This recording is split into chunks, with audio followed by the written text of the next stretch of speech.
In this video I'm going to show you how to enable dark mode on TikTok. That is quite simple and easy, so let's begin. And first open up your TikTok app and there hit on your profile icon to open up your profile.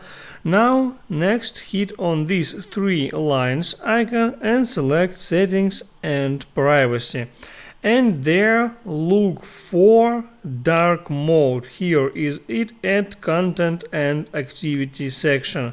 So hit on dark mode and now there you can switch between light and dark mode of TikTok app, or also you can enable the option of using device settings. And now if that option is enabled, TikTok theme will be set based on device settings. That's all about how to enable TikTok dark mode, so hit the like button and subscribe to my channel.